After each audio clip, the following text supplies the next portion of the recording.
Hoje vou chamar o pastor Gilson para orar pelo apóstolo. Aleluias.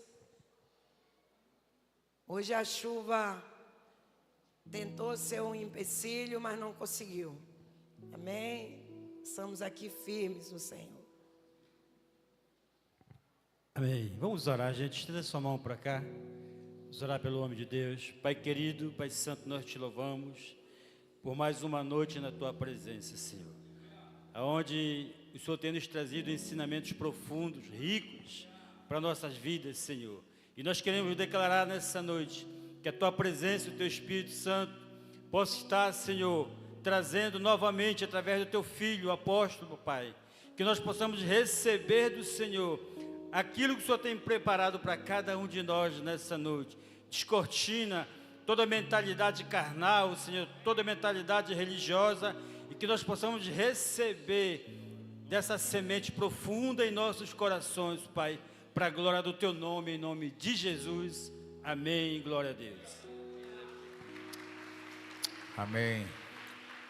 Toda honra e todo louvor seja dado ao nome do Senhor, aquele que é digno de receber toda a nossa adoração, todo o nosso louvor, todo o nosso reconhecimento. Eu quero convidar, sem mais demora, que você abra lá em Isaías capítulo 54. Quero pedir ao irmão aí que cuida da show, possa colocar lá as minhas redes sociais e deixar ali, aquele que não segue ainda, procure começar a seguir, tira uma foto aí e você vai ser muito edificado. Consultando aqui o Facebook, o Instagram, nós temos materiais maravilhosos ali que vão abençoar a tua vida de maneira poderosa. Também temos lá o MAPEV, que é o Ministério de Louvor da nossa igreja local. Você vai ser muito abençoado com os conteúdos que estão ali. A cada semana nós colocamos novidades e você vai ser muito edificado para a glória de Deus. Nós leremos verso 4 até o verso número 6. Se você já achou, diga aleluia. Se não achou, diz ai de mim. Todos acharam? A palavra do Senhor declara o seguinte: não temas, porque não serás envergonhada. E não te envergonhes, porque não sofrerás afrontas. Antes te esquecerás da vergonha da tua mocidade, e não te lembrarás mais do opróbrio da tua viuvez. Pois o teu Criador é o teu marido, o Senhor dos exércitos é o seu nome, e o Santo de Israel é o teu Redentor, que é chamado Deus de toda a terra.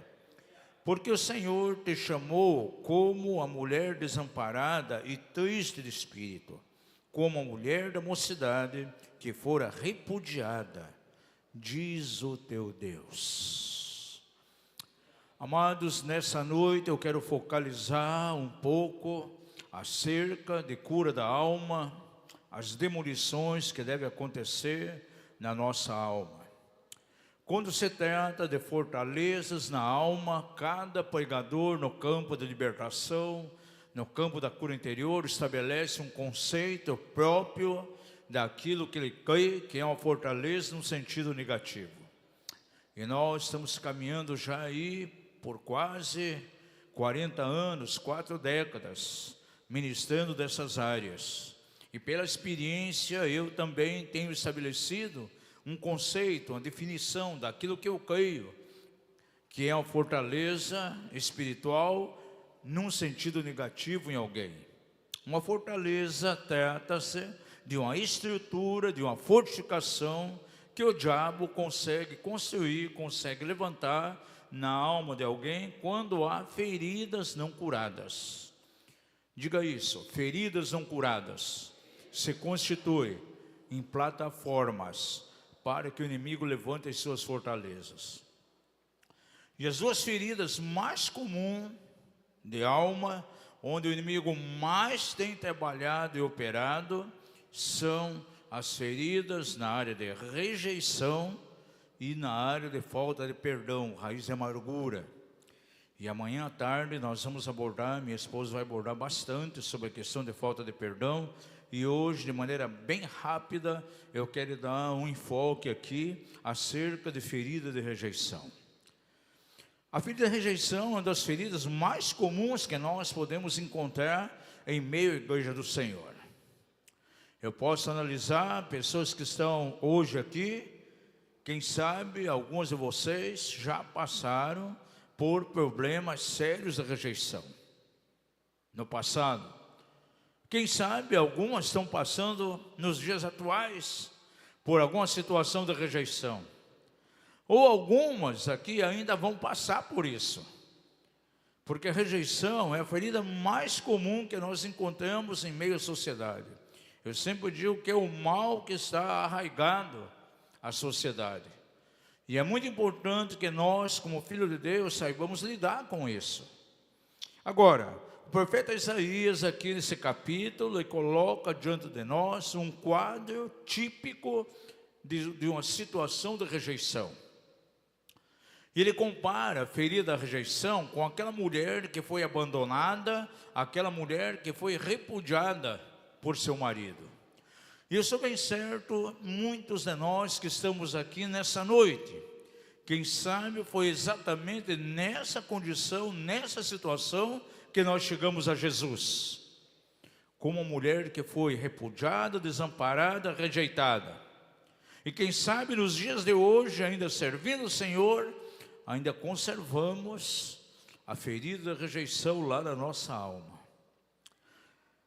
De maneira bem clara, ele coloca aqui já no versículo 4, 2 sintomas que são característicos numa situação da rejeição. Primeiro ele coloca a vergonha, diz assim: não temas porque não serás envergonhada. Não te envergonhes, porque não sofrerás afrontas. Uma outra versão diz: não sofrerá humilhação.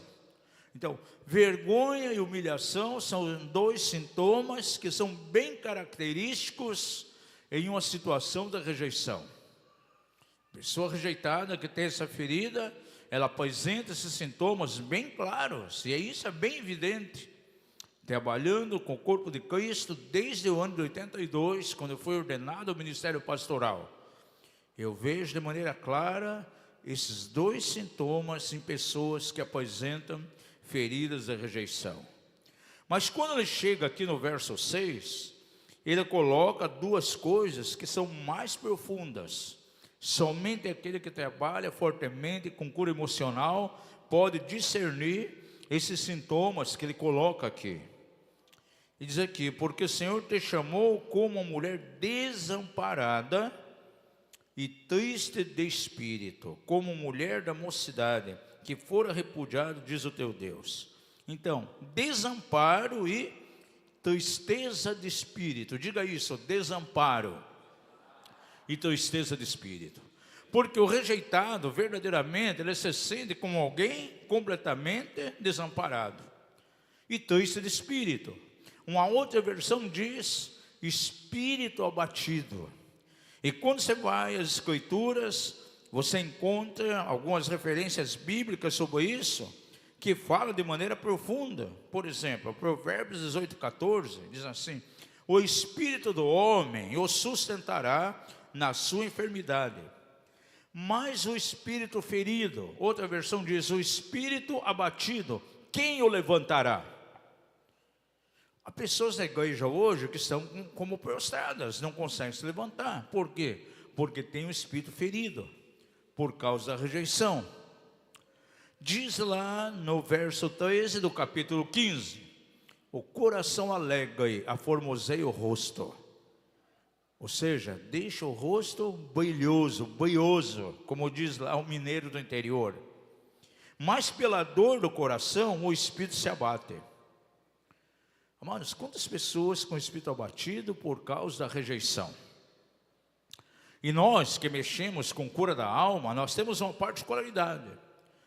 Eu, quando coloco os olhos de alguém, pelo que eu vejo que essa pessoa está manifestando no seu rosto, aquilo que ela expressa através dos seus olhos, eu já posso entender, já posso ver como está o coração dela.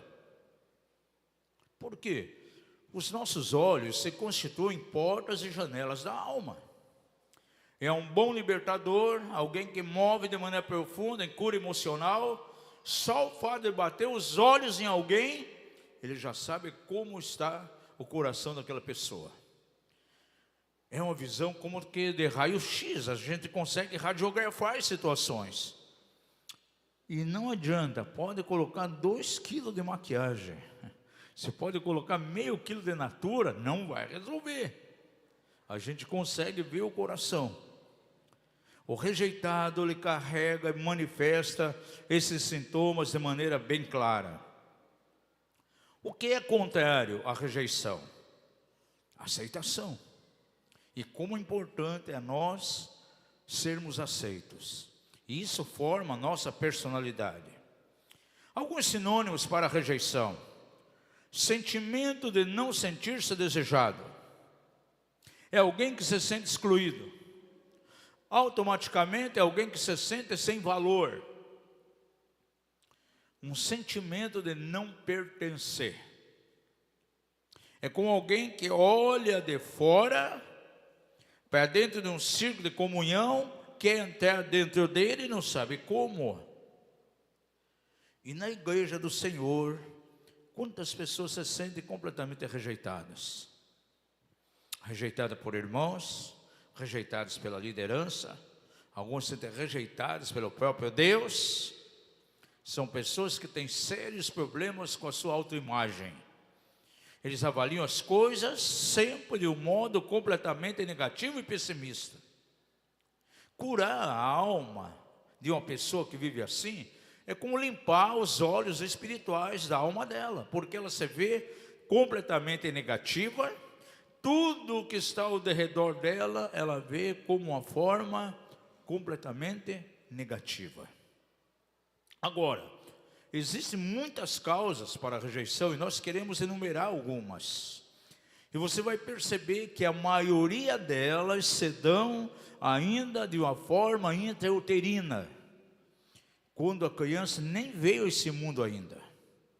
Ela está lá no ventre materno e já é rejeitada lá no ventre. Nós vamos ver diversas causas e você vai perceber que a maioria elas se dão de fato dentro de um aspecto pré-natal, a partir do momento da concepção. Os 9 meses que ela fica lá no ventre da sua mãe, a Bíblia coloca de maneira bem esclarecida para nós, lá no Salmo 139, que quando eu e você éramos simplesmente um plasma sem forma no ventre da nossa mãe, o Senhor já nos conheceu. E todos os dias da nossa vida foram escritos no livro dele.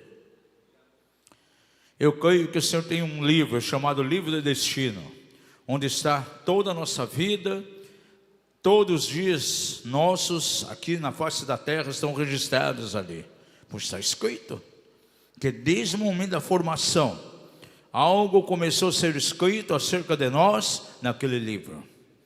E o Senhor pode trazer revelação das coisas que aconteceram ainda quando estávamos lá no ventre da nossa mãe. Uma criança no 6º mês, ela já tem todo o seu sistema nervoso completamente estabelecido. E ela pode receber todos os impactos emocionais da sua mãe. E ainda pode captar aquilo que está ao seu redor dentro da sua casa. Se é um ambiente de hostilidade, um ambiente de adversidade, quem sabe tantas sentenças de rejeição são declaradas ali, ela vai recebendo esse impacto.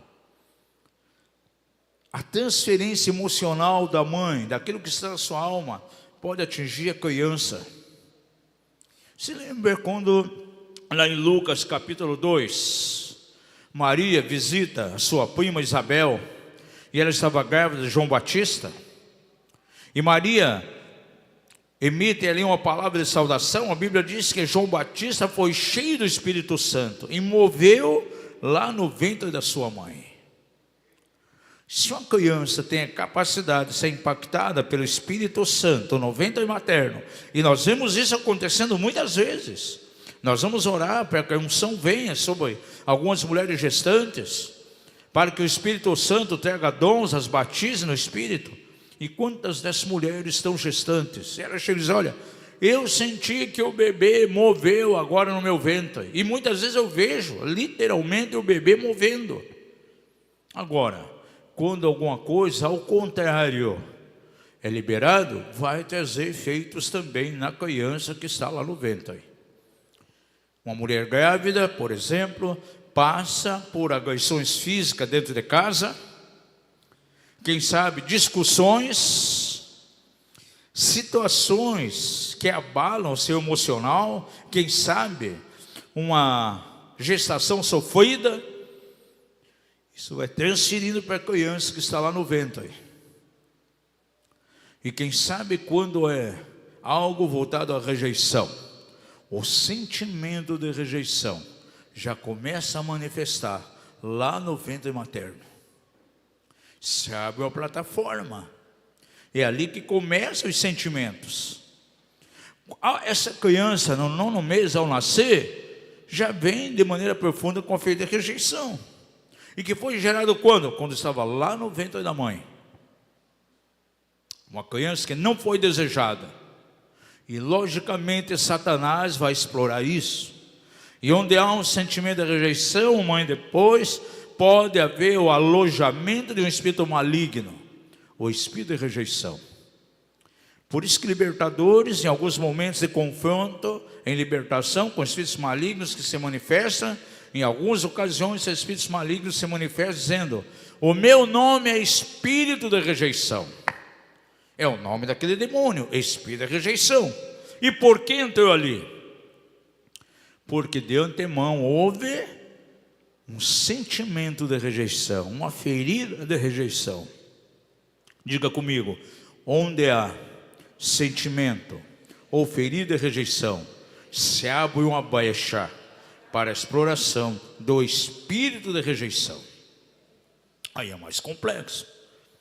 Ministrar alguém que tem sentimento de rejeição demanda cura interior.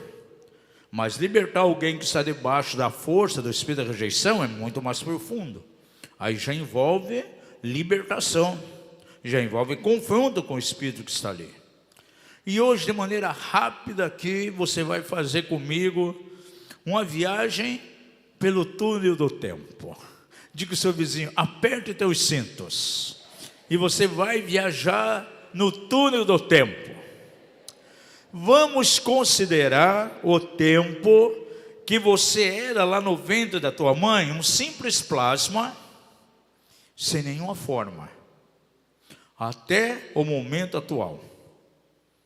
E vamos ver as diversas fases etárias da tua vida, onde houve a possibilidade, sim, de haver uma ferida de rejeição formada. E em cima dessas áreas que nós vamos orar. Anote aí, se você está anotando, coloque causas de rejeição. Por que a rejeição pode vir na vida de alguém, ainda quando está lá no ventre materno? Algumas causas para isso. Primeiro, número 1, concepção indesejada. Veja, amados, na nossa sociedade, a descoberta sexual está cada vez mais precoce. Hoje tem adolescentes, 14 anos, 13 anos, já são mãe. O envolvimento sexual se dá na mais tenra idade. Isso é muito forte aqui dentro do Brasil, gente. Hoje muitos relacionamentos não estão baseados numa base de amor, não está baseado numa cumplicidade de amizade, mas simplesmente na satisfação da concupiscência da carne. E com descoberta sexual cada vez mais cedo, também acontece a gravidez precoce. Os valores cristãos muitas vezes estão sendo quebrados.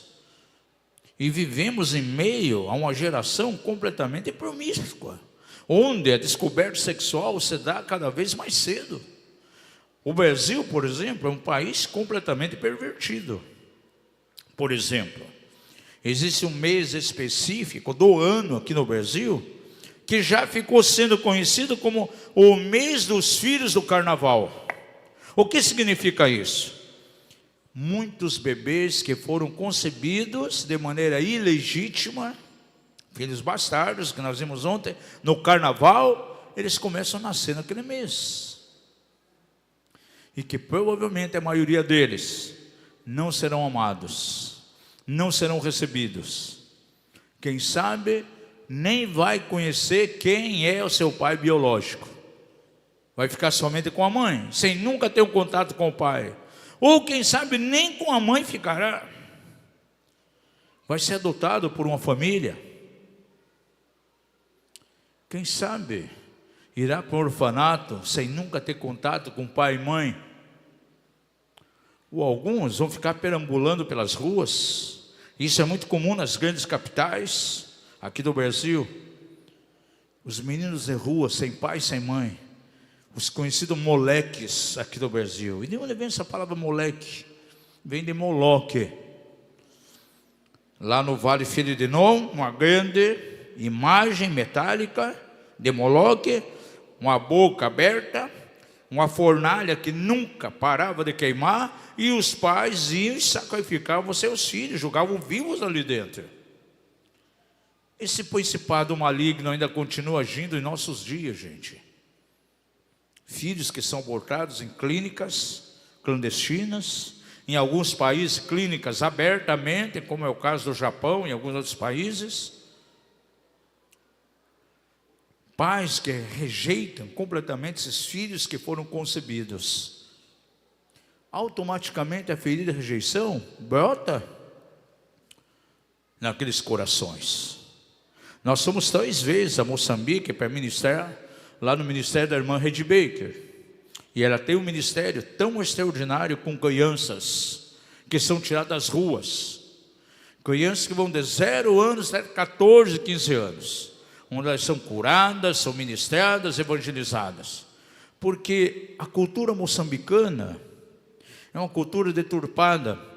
A moça, adolescente, jovem ainda, para provar que ela é mulher, ela tem que ter inúmeros relacionamentos sexuais, dos quais vão nascendo filhos.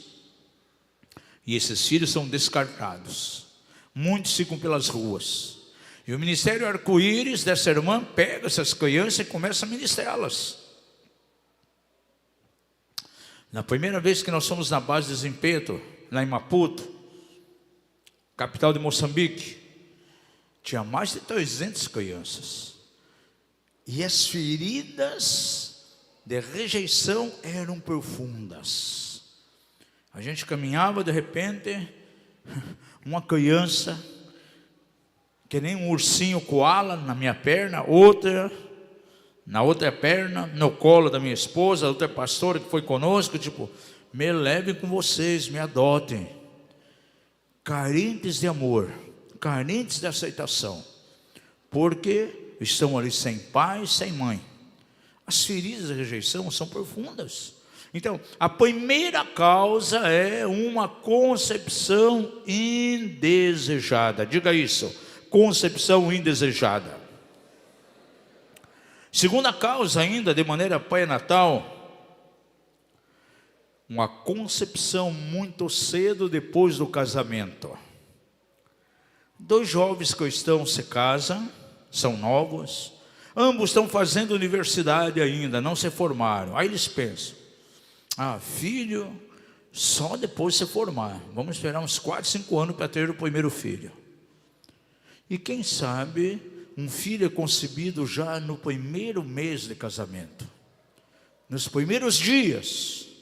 Aquela criança no ventre materno, ao invés de ser vista como bênção, como herança do Senhor, é visto como alguém que está vindo para atrapalhar o casal. Está vindo fora do tempo. Não planejamos e agora vê essa gravidez. Há situações, amados, num casamento, que muitas vezes a criança é concebida na noite de núpcias. E aí o diabo começa a trabalhar na mente da mãe, do pai, diz, puxa, na igreja vão começar a atribuir, vão começar a declarar que houve fornicação durante o noivado. Ah, vamos pensar que eu casei grávida, pensa aquela moça. E o diabo vai torcendo isso, vai gerando algo no sentimento daquela mãe, no coração daquele pai, e eles começam a rejeitar a criança por causa dessa situação. Porque segundo eles, está vindo fora do tempo. Essa criança não é vista como bênção, está sendo vista como um problema naquele casal. E logicamente vai ser rejeitada já nos primeiros dias. Toda criança rejeitada pelos pais acaba sendo adotada por Satanás. E nesse ensino dessa noite você vai saber por quê. Terceira causa de rejeição, anote aí. Concepção muito cedo, ou melhor, concepção demasiado próxima ao nascimento do filho anterior. Então o casal tiveram um filho, eles querem ter mais filhos, mas querem esperar um pouco. Quem sabe o segundo filho, dali 3, 4 anos. E muitas vezes está comemorando o aniversário de aninho do filho, aquela mulher está grávida já do segundo. E esse segundo filho não é recebido da mesma maneira que foi recebido o primeiro. Todo ser humano, toda criança ao nascer, ela precisa de alguns valores para formar a identidade dela. Eu chamo esses valores de vitamina A. Pergunta ao seu vizinho, você quer saber o que é vitamina A? Diga a ele, amor, aceitação e aprovação. Uma criança ao nascer precisa desses valores. E se os pais não ministram isso a eles, por ele ser um segundo filho que não era esperado, a rejeição começa a aparecer. E tem pai e mãe que muitas vezes não são sábios. Quem sabe a criança está ali, agora na pré-adolescência, está com 6, 7 anos. Você veio fora do tempo. Não esperávamos ir, a mamãe engravidou de você e você veio. Não queríamos você, mas você nasceu. E tivemos que te receber. Não tivemos escolha. Imagina uma criança recebendo isso. Tão cedo ela começa a fazer comparações entre ela e o seu irmão, a sua irmã, e vai se sentindo completamente rejeitado. Então a rejeição que vem em alguns, porque eles vieram demasiadamente próximo ao nascimento do filho anterior. Anote aí, quarta causa, preocupações financeiras dentro da família. Quem sabe a família está passando um momento de dificuldade financeira, um colapso econômico. Aquele homem está sem trabalho, o orçamento familiar já está apertado e de repente vem uma gravidez. Quando vem a notícia, a esposa faz lá o teste, o exame, está grávida. Vem, fala com o marido, já vem a preocupação. E agora? Como é que nós vamos fazer? Mais uma boca para comer aqui dentro de casa? Imagina quando vem o período da escola, como é que vamos fazer? E se não conseguir um nascimento dentro da saúde pública, como nós vamos pagar o parto? E vem tanta preocupação. E começam a rejeitar a criança por causa disso. É colocado numa criança inocente ainda, que ainda está no momento de formação no ventre materno, um peso de culpa, por já provocar um desajuste no orçamento familiar. É rejeitado por situações econômicas. Eu fui muito abençoado por um pastor da Carolina do Norte, o irmão Derek Prince. Trabalhou muito com libertação, cura interior, guerra espiritual. Posso considerar que ele foi o grande mestre na minha vida, o meu mentor espiritual. Depois da sua morte já saiu mais de 50 livros dele. Mais livros de quando era vivo. Agora, esse irmão na Carolina do Norte ministrou muitas pessoas adultas na área de rejeição. E é interessante que quando ia fazer um levantamento, quando aquelas pessoas haviam nascido, a maioria delas nasceram entre 1929 e 1934. Foi o período que explodiu a grande crise econômica nos Estados Unidos, que ficou conhecido como a Grande Depressão, onde as pessoas não tinham dinheiro nem para comer. E quantas vezes a mãe daquelas pessoas grávidas, estavam grávidas, sabiam que havia um filho, quantas vezes começaram a verbalizar: e agora, como é que vamos fazer? Como é que vamos sustentar? Quantos pais declararam sentenças negativas dentro de casa por causa daquela gravidez, porque a crise econômica no país era severa?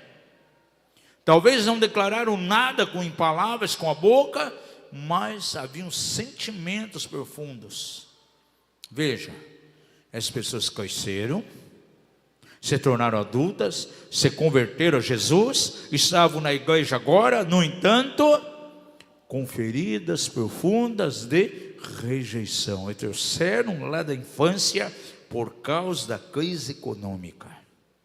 Há filhos que são rejeitados porque vêm dentro de um contexto familiar muito pobre. Por exemplo, tem famílias lá com 8 ou 9 filhos, gente. E muitas vezes não tem nem alimento para eles. E de repente vem um 10º filho. E agora, mais uma boca para comer. Como é que vamos alimentar? O que faremos agora? Começa a rejeitar aquela criança. Lá no ventre materno. Número 6. Ou melhor, número 5. Rejeição que pode vir através de temores.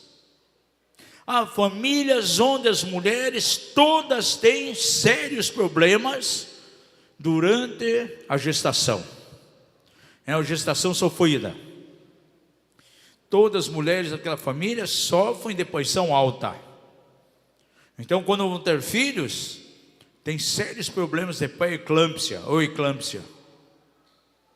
Ou bebê que não nasce, não tem dilatação. A única maneira de recepcionar aquela criança é usando fórceps. Isso traumatiza a criança.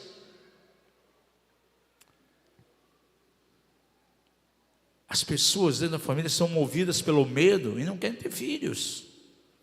Aí aconteceu com as diversas irmãs, a caçula se casa, disse: não, eu não quero ter filhos. Passar o que minhas irmãs passaram, eu não quero passar.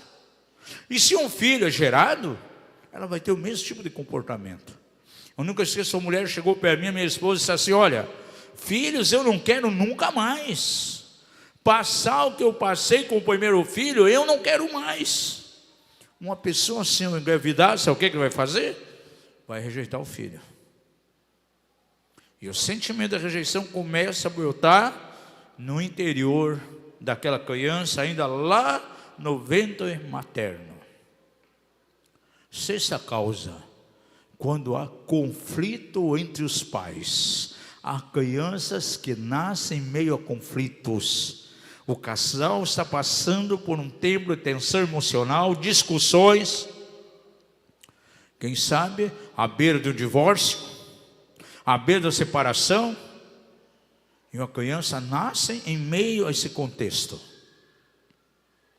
Seguramente, feridas da rejeição aparecerão. E em caso de divórcio, Satanás vai desenvolver na alma daquela criança uma forte estrutura de raiz de amargura, não perdoando a pessoa que provocou aquele divórcio.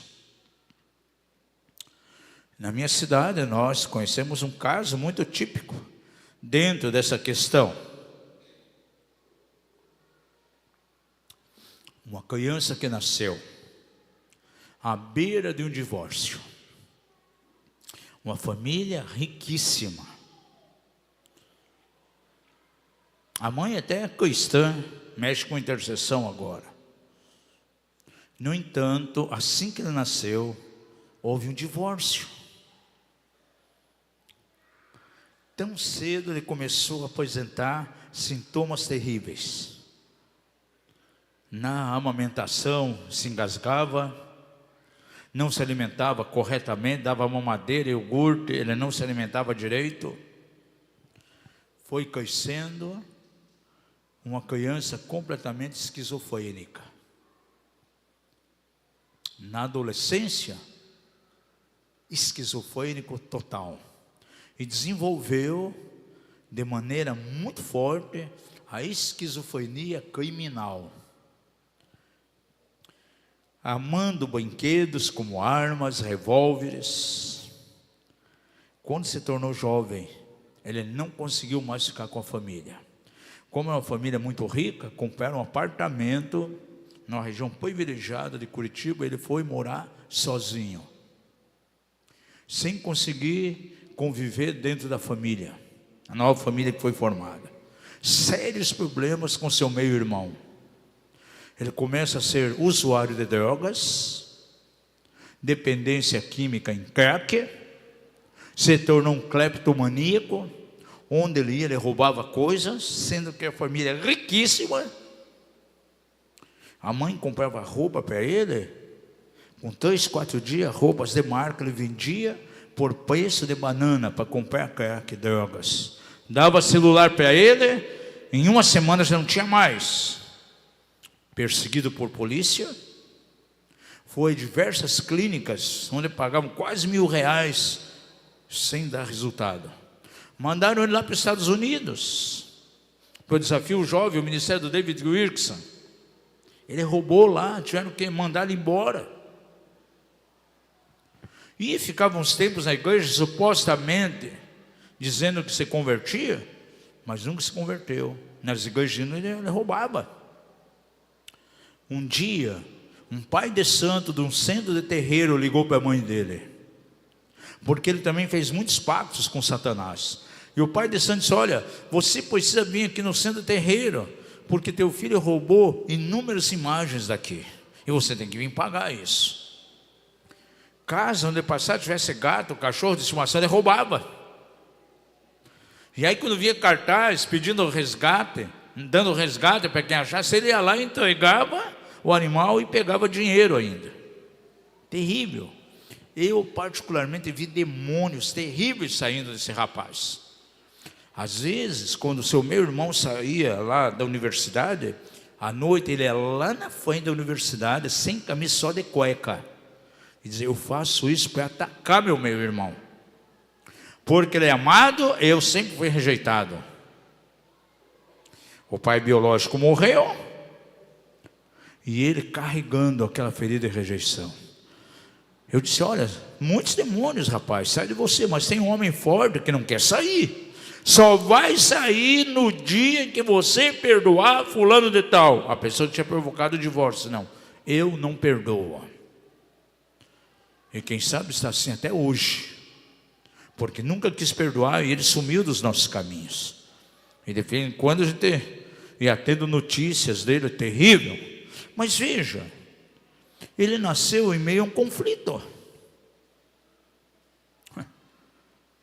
Há crianças, no dia que está nascendo, em vez do pai estar com a mãe no hospital, quem sabe ele está num prostíbulo com uma prostituta, ou fora de casa, numa viagem envolvido com alguém.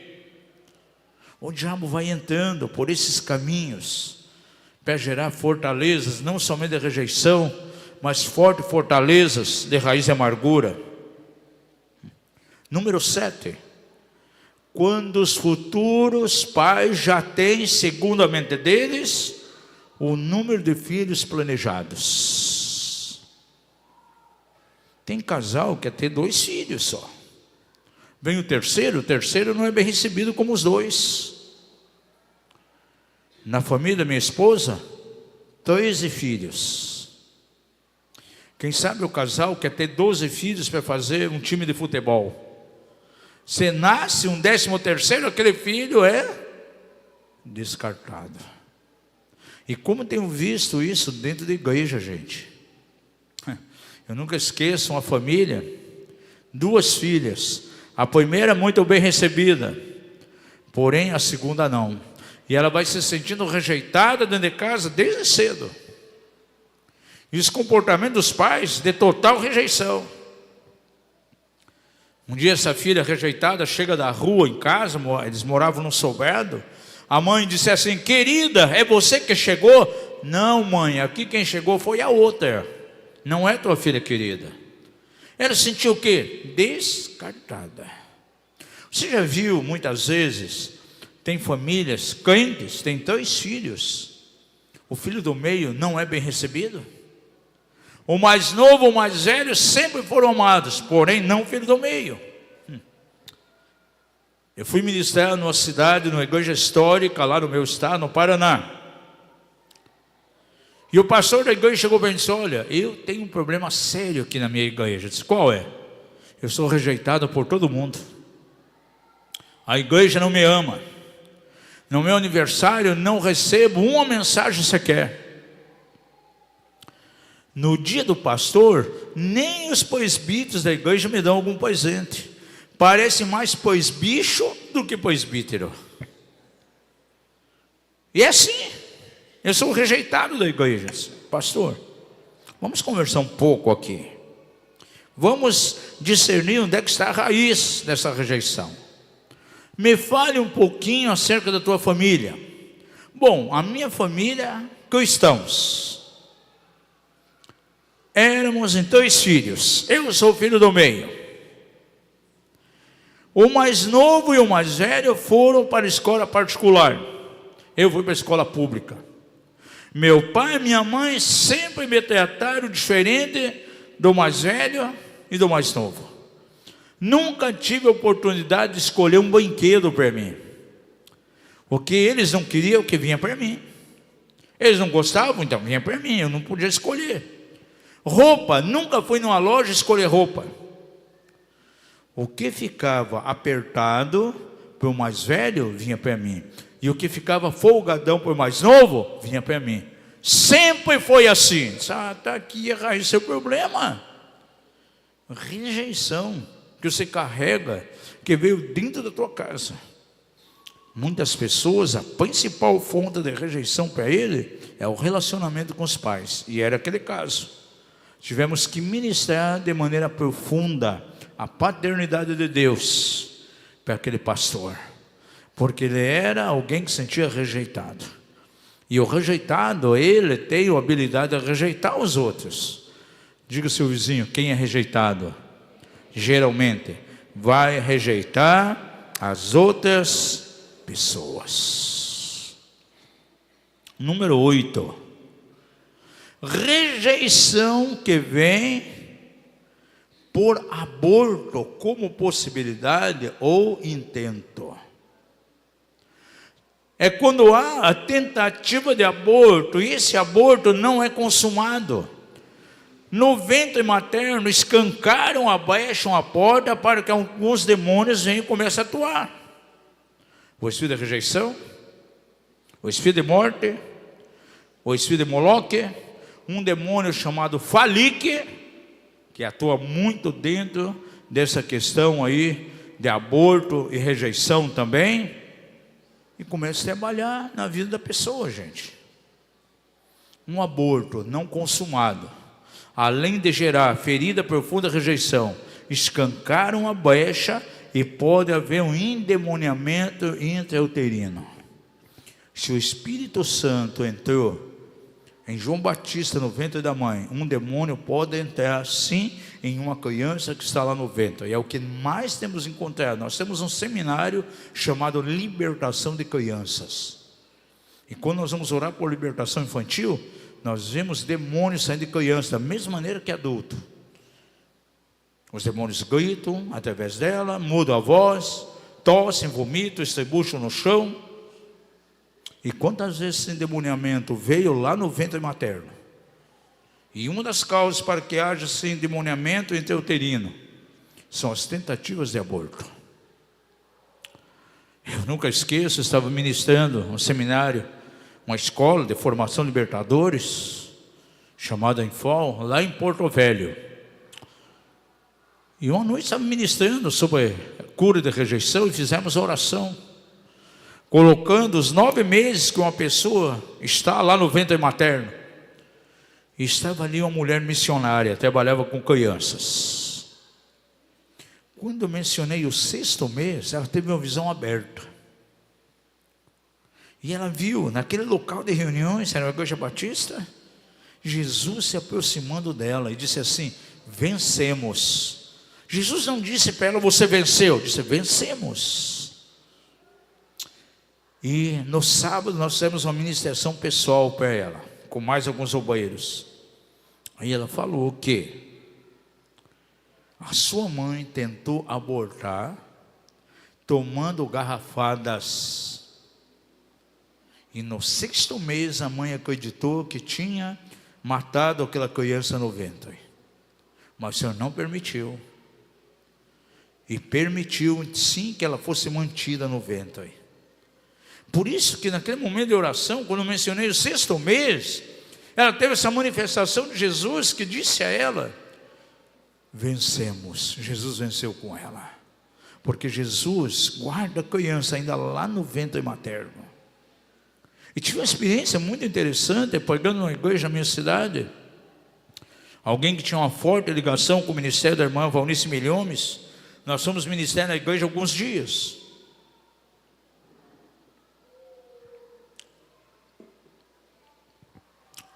E no domingo, terminei de pregar à noite, eu devolvi a palavra para o pastor da igreja, ele estava dando os avisos. E estava ali uma mulher casada, jovem ainda. Quando eu olhei para ela, o Espírito Santo falou alguma coisa sobre ela ao meu espírito. Primeiro eu tive uma visão com ela, e nessa visão ela era um bebê recém-nascido. E esse bebê estava dentro de um cestinho de vime. Lembrei imediatamente de Moisés num cesto lá no Rio Nilo. E me veio uma palavra para falar para ela. Num tempo de escuridão, num tempo de obscuridade, a minha mão esteve sobre você. E você foi guardada. Comecei a falar isso para ela. Ela se jogou no chão, ajoelhada, e começou a chorar copiosamente. Quando terminou toda aquela reunião, o pastor da igreja chegou para mim: você não imagina como a minha nora foi ministrada nessa noite.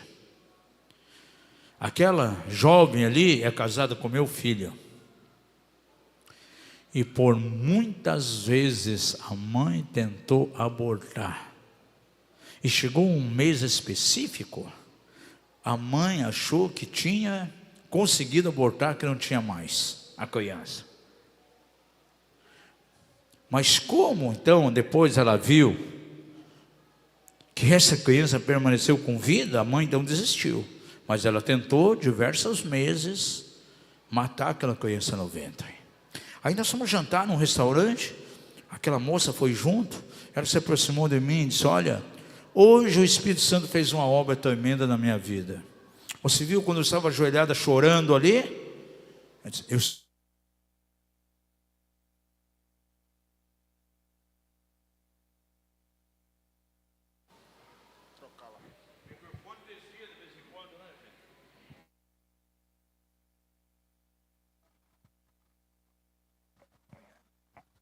E ela falou o seguinte: quando eu estava chorando ali, eu estava liberando perdão para minha mãe, por ela ter tentado me abortar. Foi uma obra tão tremenda. É interessante que aquela moça queria ter filhos, era estéril, não conseguia gerar. Passou uns 2 anos, a gente estava realizando o CILS em Curitiba. Eu recebo uma ligação: alô, pastor, aqui quem está falando é a Michele, lembra de mim? Eu sou aquela moça do cestinho de Moisés, lembra de mim? Disse, claro que lembro, está vivo na minha mente. E ela disse, eu sei que vocês começaram o CILS, o seminário, eu poderia ir dar um testemunho, porque eu era estéril.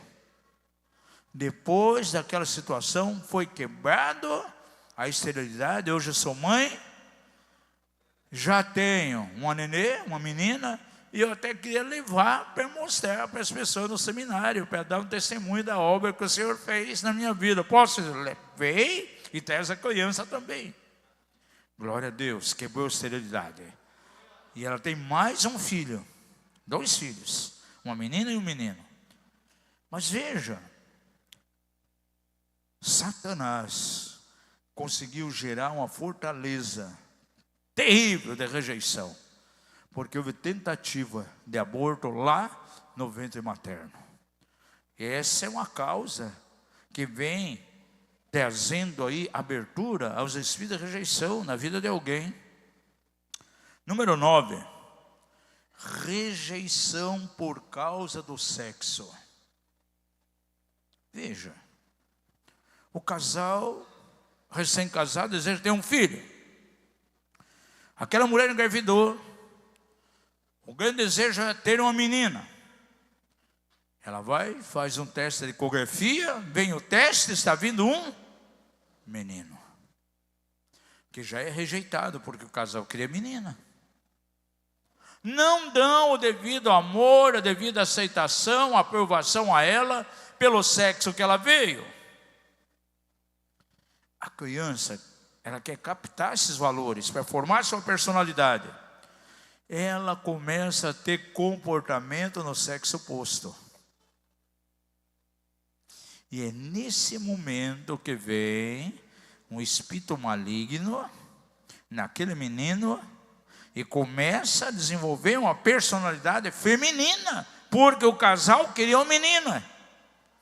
E hoje nós vemos na igreja crianças com 6 anos, 7 anos, 8 anos, com todos os trejeitos da homossexualidade.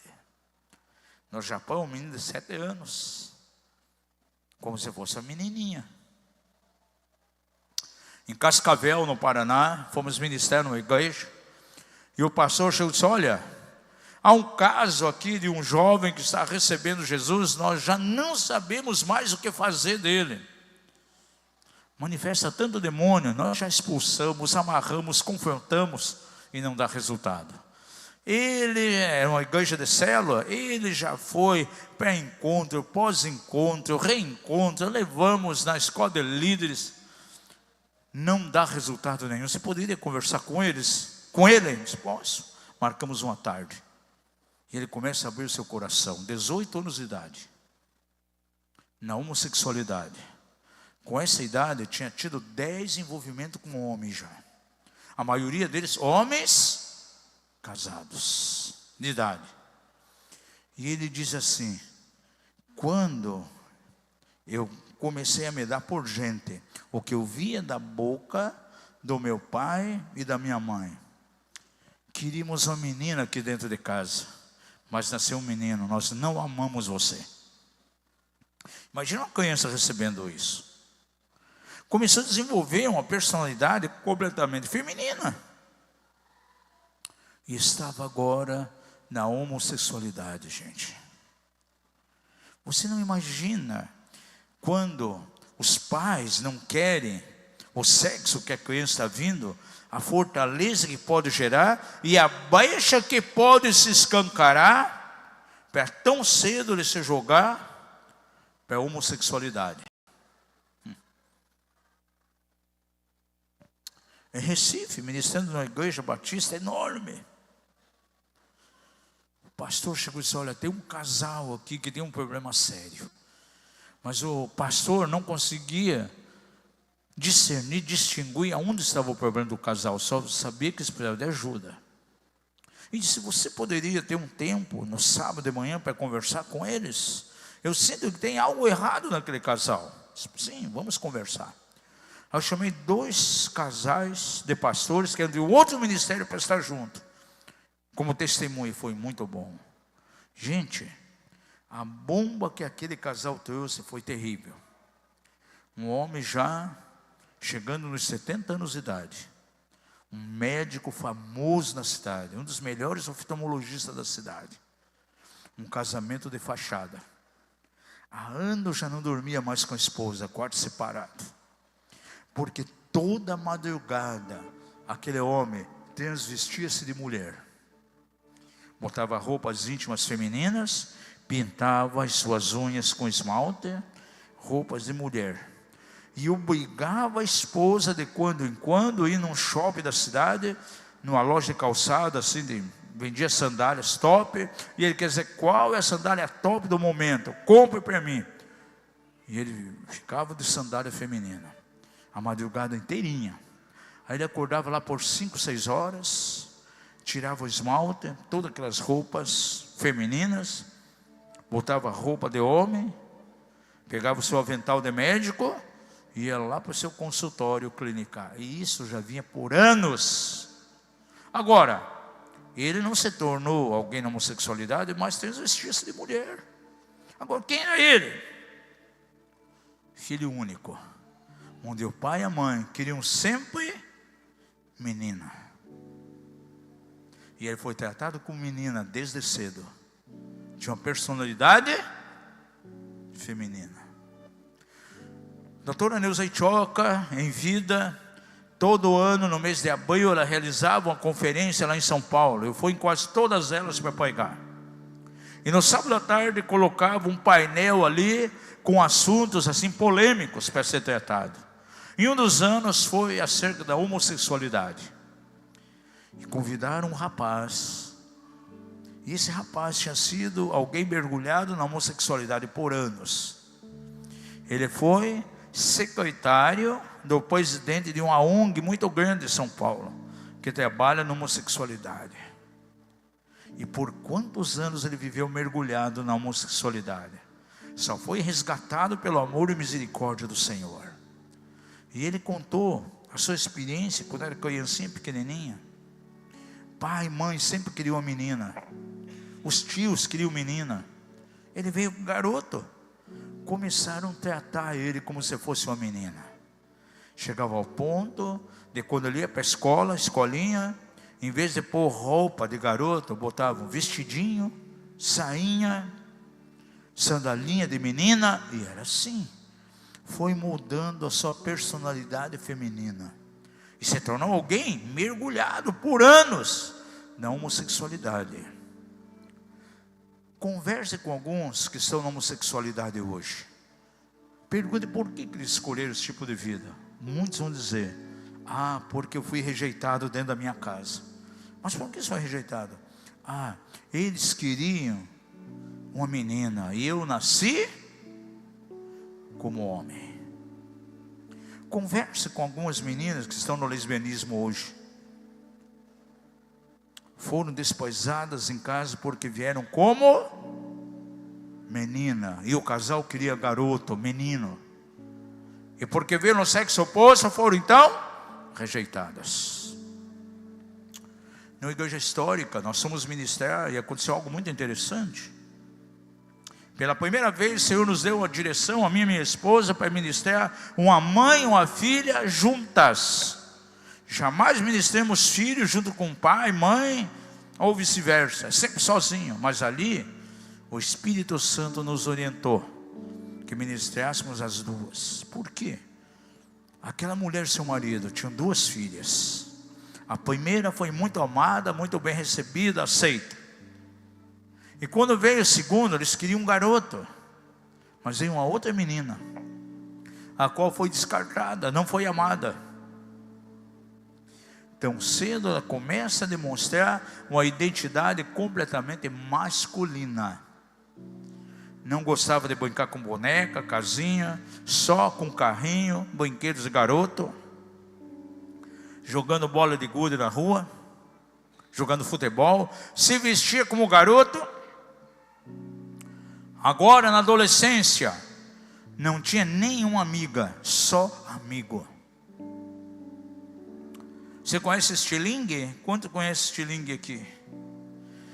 Até um estilingue ela tinha para caçar passarinhos na mata, porque é uma cidade interior. E quebrava lâmpadas na rua como se fosse um garoto. E o Espírito Santo pediu que ministrássemos mãe e filha. E comecei a ministrar uma oração ali, colocando cada mês que aquela criança teve no ventre materno. Quando chegou no mês específico, eu olhei, a mãe estava chorando, e a menina também. E a mãe estava declarando: filha, eu declaro que você é herança da parte do Senhor. Eu recebo você no sexo que você está vindo. E a menina estava chorando, liberando perdão também para a mãe que a rejeitou. Uma fortaleza foi quebrada na mente da mãe e da filha. Nos próximos dias ela foi assimilando a sua personalidade feminina. E se isso não acontecesse, a intervenção do Senhor, seria alguém que cresceria na homossexualidade feminina.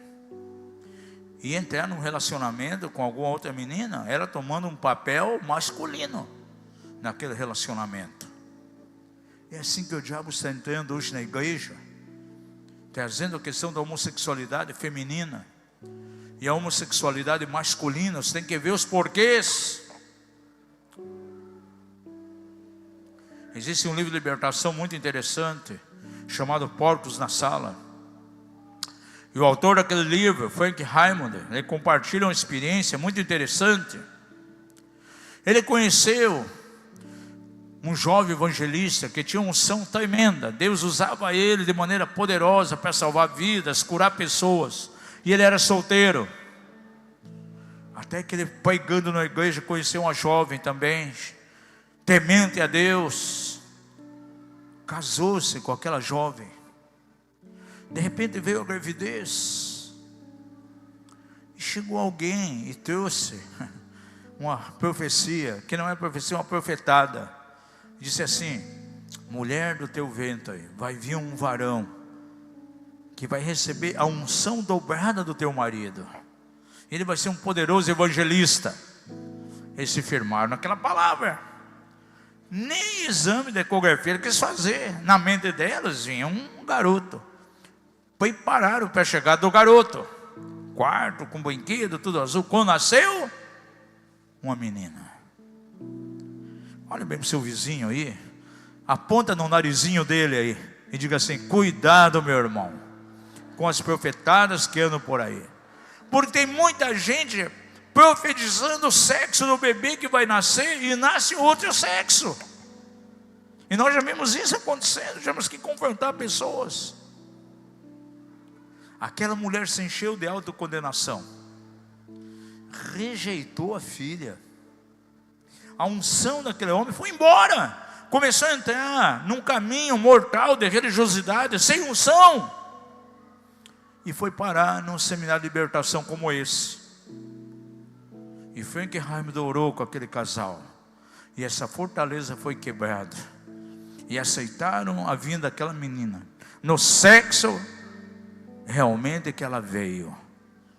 A unção voltou àquele evangelista. De maneira gloriosa. E ele continuou cumprindo o seu chamado ministerial. Mas por quantos anos esteve bloqueado? Porque não aceitava o sexo da filha e a rejeitou por causa de uma profecia falsa. Vamos entrar agora na pré-infância. Até agora vimos os casos aí de forma pré-natal, lá no ventre materno. Mas a rejeição pode vir quando a criança nasce. Por exemplo, rejeição por problemas que ela se apresenta no seu físico. Rejeição por problemas físicos.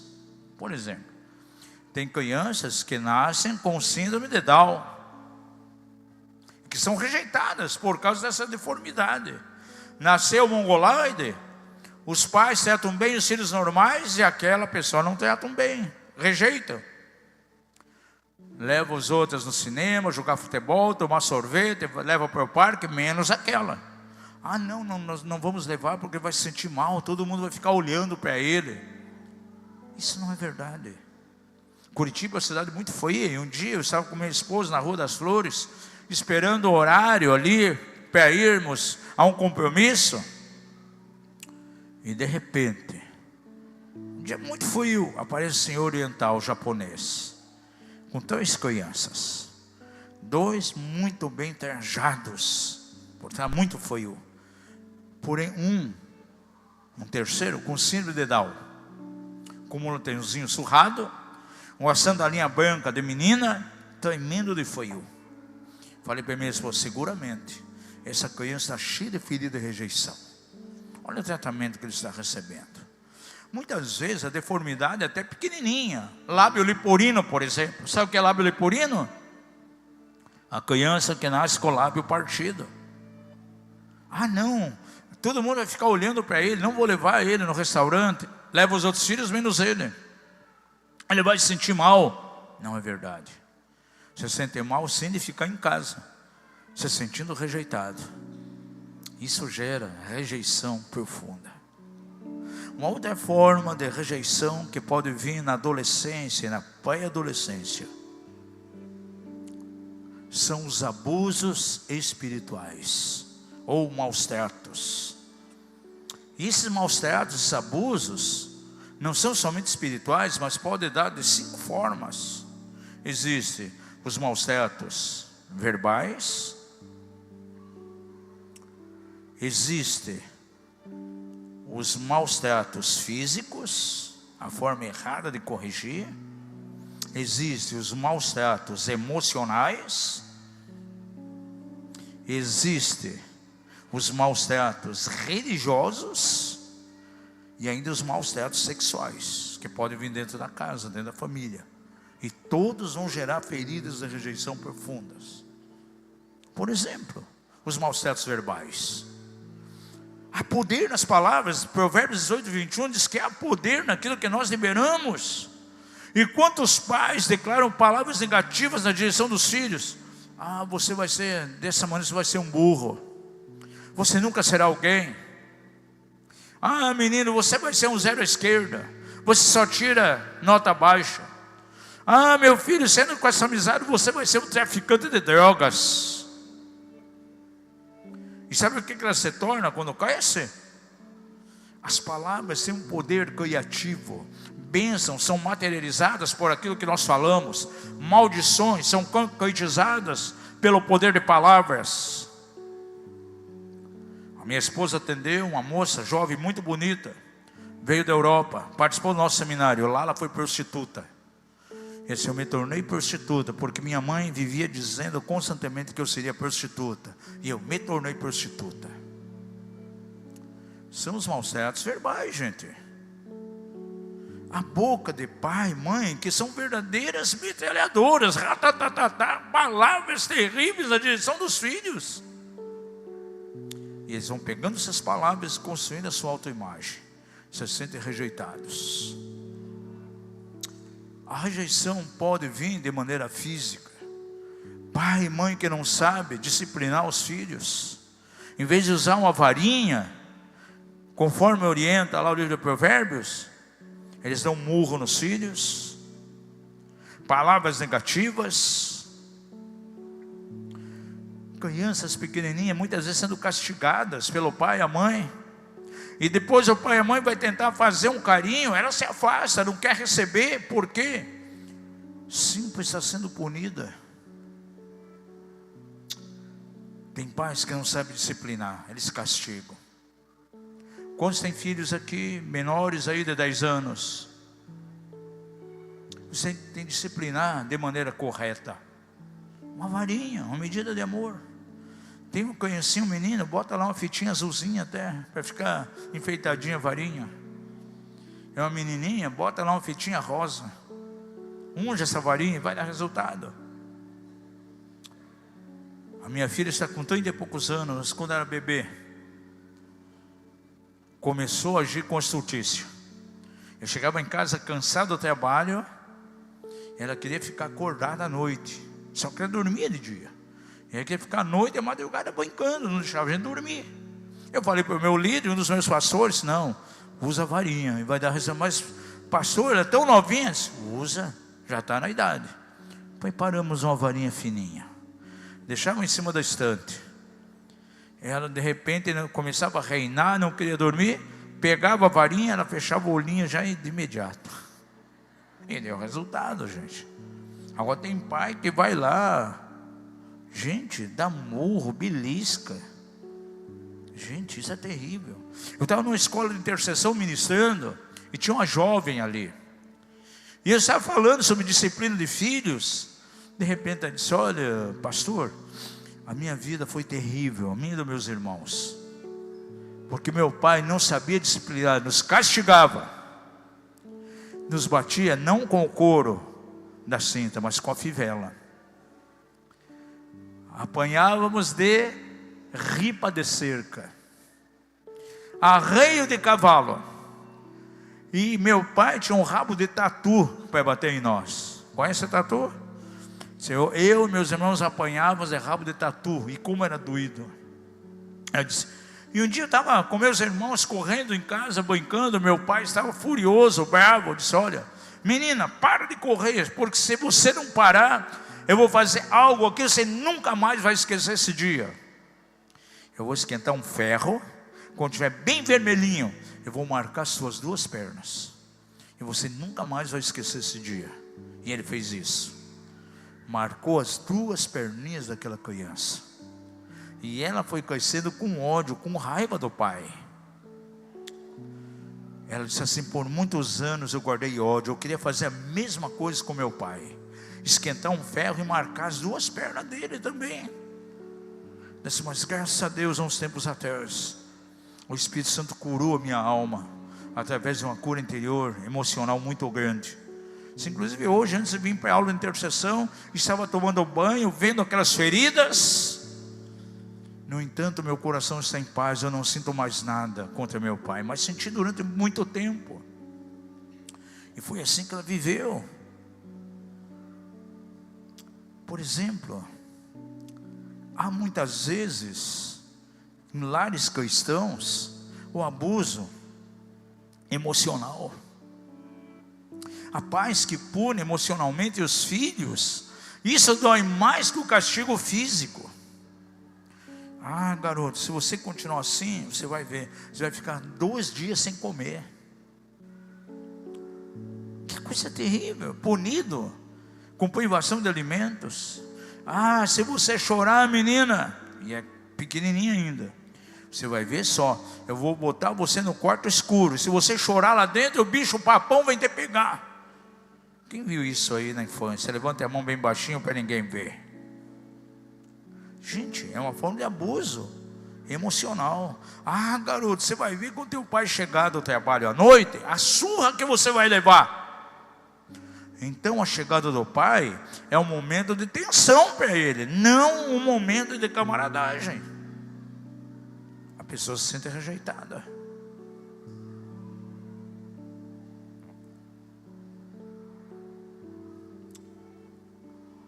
Eu conheci uma família, um casal de pastores com 2 filhos, moravam em Brasília.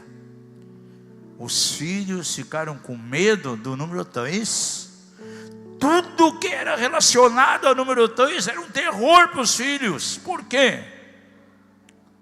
Eles eram muito avessos. Então, na casa de pessoas que eles iam, os filhos correndo, brincando para todo lado. O pai chamava atenção, mostrava número 1. Eles continuavam. De repente o pai mostrava 2. Eles continuavam. Quando mostrava o número 3, sabiam que depois vinha uma surra e castigo.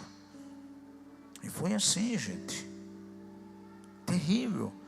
Abuso emocional, maus tratos emocionais. E quando os maus tratos são religiosos, por exemplo,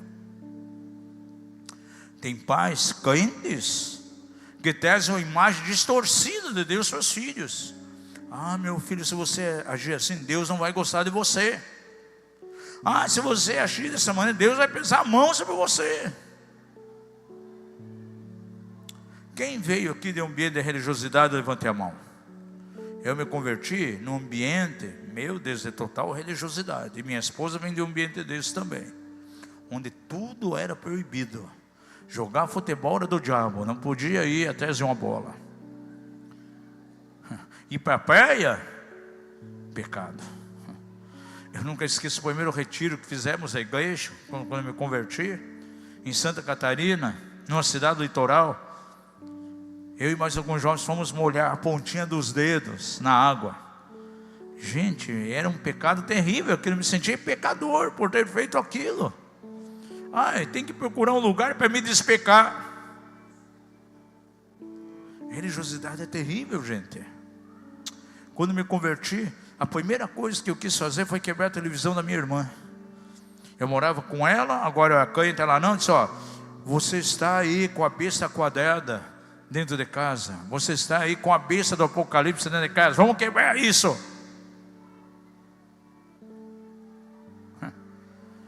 Antigamente, lá para os anos 78, 79, quem trabalhava com jovens era chamado de presidente de mocidade, lembra disso? Quem é do tempo do presidente de mocidade? Não era ministro de jovens.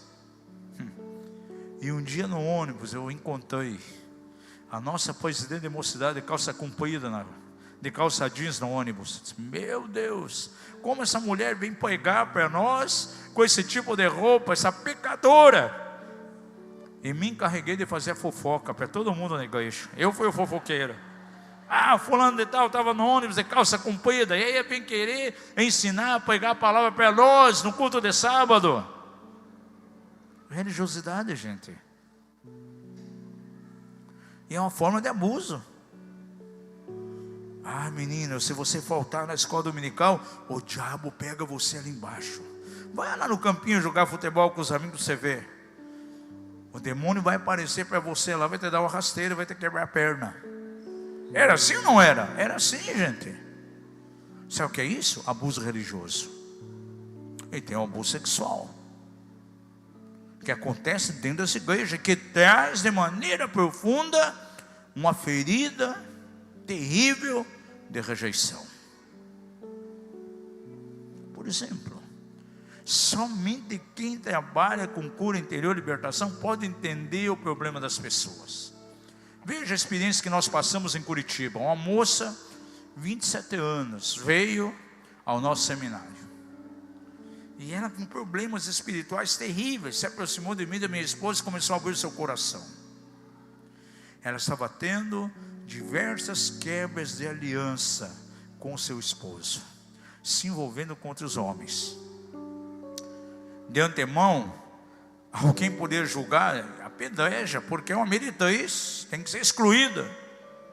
Mas ela começou a abrir seu coração e contar a sua triste história para nós. Era muito novinha ainda, começou a ser abusada sexualmente pelo pai, e o pai era o pastor principal da igreja. Abusou ela por mais de 10 anos, 15 anos por aí, abusando dela. E a mãe sabia e consentiu. Ah, o pai é pastor, mas ele tem uma vida promíscua, uma inclinação terrível para pecados sexuais. Então, em vez de procurar prostituta na rua, que use a filha. E permitiu que a filha fosse usada. Gente, quando isso veio à tona naquela igreja, provocou uma implosão. Muita gente foi embora, foi um escândalo. E aquele homem era pastor há anos. Como estava a alma daquela moça? Destruída, sendo abusado sexualmente pelo próprio pai, o pastor principal da igreja, por anos.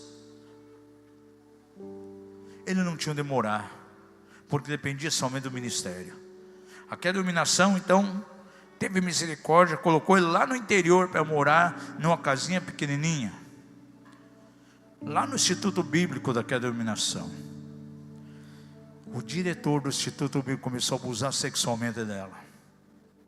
E os professores daquela iluminação que iam dar aula lá, abusavam sexualmente dela. Continuou. Como estava a alma dela? Destruída. Nós tivemos um tempo de ministração a ela, coloquei poucas pessoas junto, mais pastores. Tinha um pastor de Maringá, ele chorava o tempo todo, porque aquele pastor tinha um casal de filhos, e ele pensou, imagine se fosse minha filha, como estaria ela? Destruída. E essa moça disse, olha, tem algo mais terrível.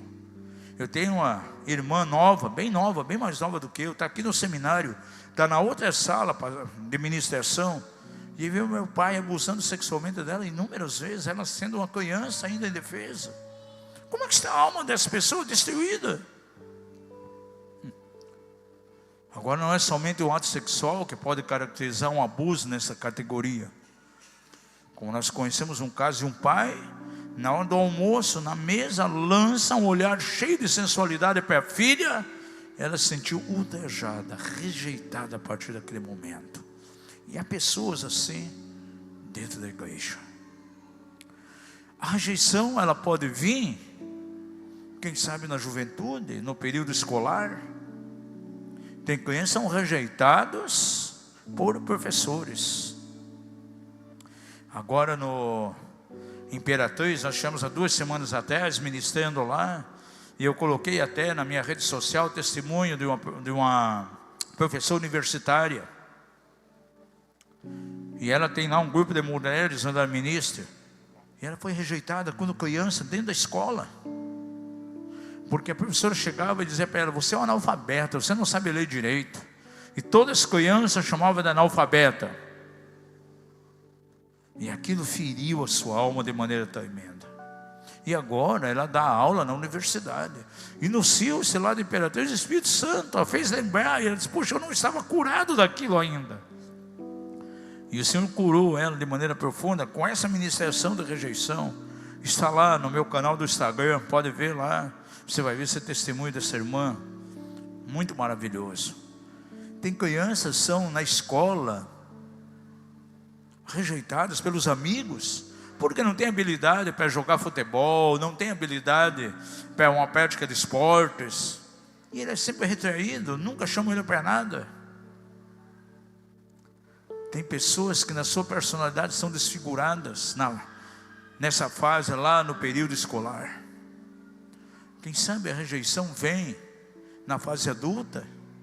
Isaías 54 coloca aqui, quando há uma dissolução conjugal, há muitas pessoas divorciadas na igreja e carregam a ferida da rejeição, porque aquela vítima de rejeição se sentiu ultrajada. A rejeição está ali muito forte. Há pessoas que se auto-rejeitam assim também, falharam como pai, como mãe, falharam no ministério, falharam como empresários. E hoje elas vivem se auto-rejeitando. Precisam ser curadas. Preciso falar 2 coisas mais para você e vamos orar em seguida.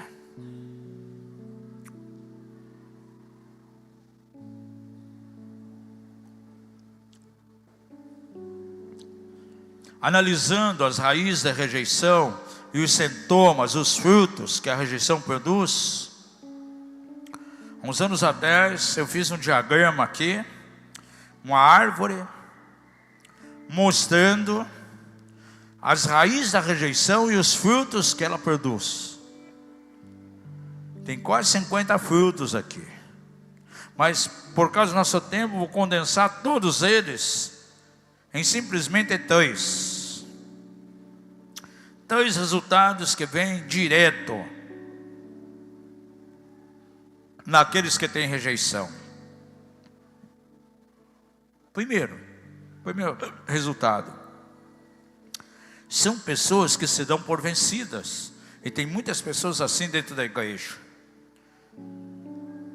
São pessoas que dizem: eu não suporto mais, eu já tentei diversas coisas, mas para mim não há mais nada que eu possa fazer. E nessa condição vem uma sucessão de emoções na vida dessa pessoa. Ela está rejeitada, com isso leva ela a uma solidão, se sente só, acha que ninguém a ama. O próximo passo, ela se sente aflita e com muita amargura. Ela não ama mais a si mesma, está mergulhada em um poço de aflição. Assim ela começa a lastimar de si mesma. Eu não tenho valor, eu não presto. Isso joga ela para uma depressão. E a depressão leva a um desespero. E quando chega nesse desespero, muitas vezes vai ter desejo de morte. E quantos vão e tentam o suicídio? Há muitos que não conhecem a Deus, se suicidam. E alguns que conhecem a Deus vão tentar suicídio. Ou muitas vezes se suicida, como é o caso ultimamente de muitos pastores e pastoras cometeram suicídio. Quem sabe por causa da rejeição. As filhas de libertação tem uma pergunta lá: você já pensou em suicídio? Você já tentou suicídio? A maioria das filhas vai dizendo que sim. Aí o libertador diz: mas isso foi antes de você conhecer o Senhor, não é verdade? Não, já sendo cristão, tentei tirar minha vida, tomando remédios, provocando acidente com carro. São as pessoas que se dão por vencidas. Em segundo lugar, tem um segundo tipo de reação, é a pessoa que suporta, mas ela levanta uma defesa, ela vive de máscaras na igreja. Então ela tem uma alegria falsa, uma alegria superficial, vive de fingimento. Por exemplo, no ambiente que ela vive, na casa, tem muita questão da rejeição, e ela vai fazer tudo para não estar em casa. Então a igreja tem muitas atividades, ela vai se envolver em todas, para não poder estar na sua casa. Segunda-feira é a noite da intercessão, vou para a intercessão, assim eu saio do trabalho e não preciso ir para casa. Chego meia-noite, já está todo mundo dormindo. Terça-feira é o ensaio da coreografia, vou entrar no ministério de dança, daí eu vou para o ensaio e não preciso ir para casa.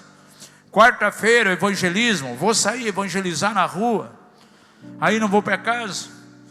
Quinta-feira, a igreja leva sopão para as pessoas que moram na rua, vou me envolver com assistência social.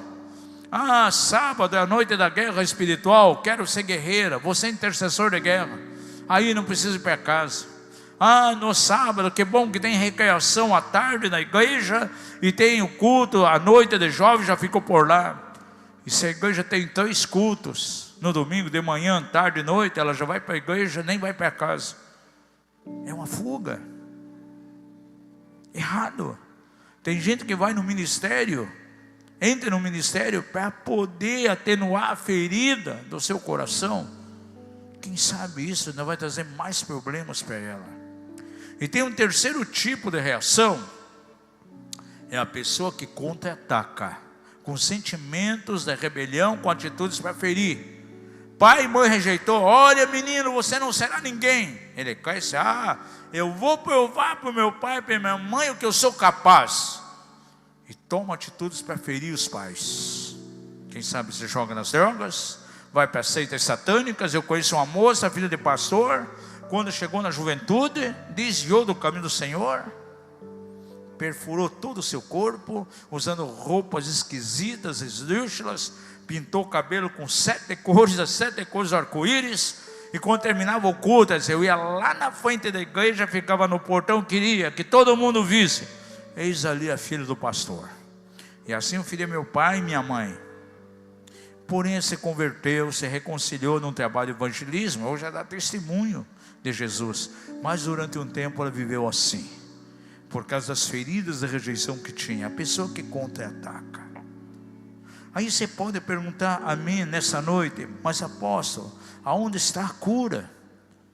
Eu estou vendo que na minha vida tem feridas profundas de rejeição. Como eu posso ser curado? A tua cura, não importa quando entrou a rejeição, ela já foi realizada na cruz. Há 2025 anos atrás, no sacrifício de Jesus. Você já pensou como Jesus veio a essa terra? Será que foi bem recebido? Isaías 53 mostra de maneira bem clara o que Jesus passou. Diz ali que ele foi rejeitado dos homens. Ele não foi muito bem recebido. Final de Isaías 52 diz que antes da crucificação ele já não tinha mais aparência de filho dos homens. Era como um fenômeno desfigurado. E quando chega Isaías 53, você vê que tudo aquilo que era de mal, que era para vir sobre nós, caiu sobre ele. E diz assim que ele levou as nossas rebeliões, para que você fosse perdoado. Ele levou as minhas doenças e as minhas enfermidades, para que eu fosse curado. O ministério dele não foi bem recebido, foi rejeitado o tempo todo. João diz assim: veio para os seus, mas os seus não o receberam. Jesus, rejeitado pelos homens, mas para Deus, pedra preciosa que se tornou pedra angular de esquina. Não foi bem recebido, para que pudesse identificar com as minhas rejeições e com as tuas. Ele morreu lá na cruz como um injusto, para que, diz lá em Coríntios, que a justiça de Deus viesse sobre nós, e somos justificados agora, não pela nossa justiça, mas pela justiça no Filho de Deus. Por quê? Porque as minhas justiças, diz Isaías, são como trapos de imundícia. Pergunte ao seu vizinho: você sabe o que é um trapo de imundícia? Quem sabe o que é o trapo de imundícia? Era o pano fedorento, ensanguentado, que a mulher no Velho Testamento usava no dia de menstruação. Isaías diz que a minha justiça humana é pior que aquele pano fedorento. E Jesus pegou esse pano e cravou lá na cruz, me justificando. Aleluia, a justiça que vem pela fé. Ali na cruz, Jesus estava se fazendo maldito por mim e por você. Gálatas diz, capítulo 3, para que a bênção venha sobre nós agora. Jesus fez maldito para que eu seja abençoado.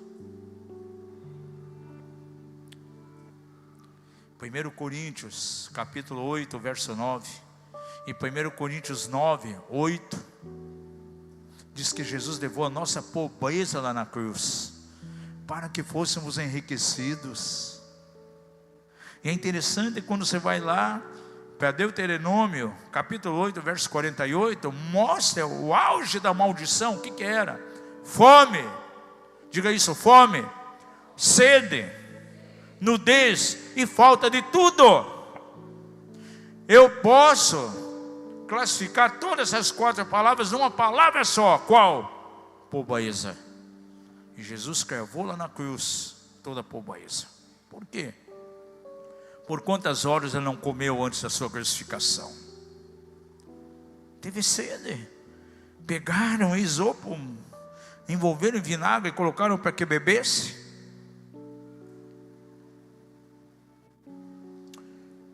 Nudez, tiraram as suas vestes, lançaram leilões, ele morreu desnudo. Falta de tudo. Nem sepulcro ele tinha, empossado de José de Arimateia. Sabe para quê? Para que pudesse levar lá na cruz a minha pobreza e crucificar, para experimentar a sua abundância.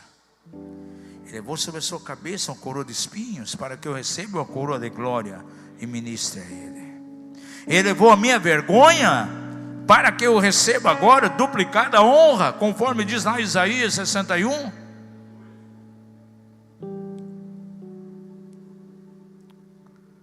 Pai, que sempre ouviu, os céus sempre estavam abertos sobre Jesus. Quando ressuscitou Lázaro, disse assim: Senhor, eu sei que tu sempre me ouves, mas para que as pessoas vejam, ele faz a oração ao Pai e Lázaro ressuscita. Mas quando você vai lá para Mateus 27, pela primeira vez, pela única vez, Jesus levanta sua voz ao Pai. E não veio resposta nenhuma. E ele clama: Eli, Eli, lama sabactani. Deus meu, por que me desamparastes? Sabe o que Jesus estava falando naquele momento? Em outras palavras: Deus meu, por que me rejeitaste nessa hora? Não havia ninguém ali.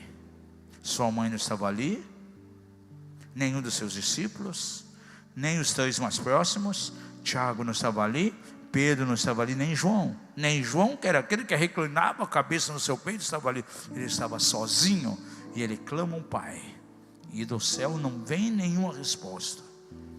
E ele morreu ali como rejeitado. Sabe para quê? Para que cravasse lá na cruz as minhas e as suas rejeições.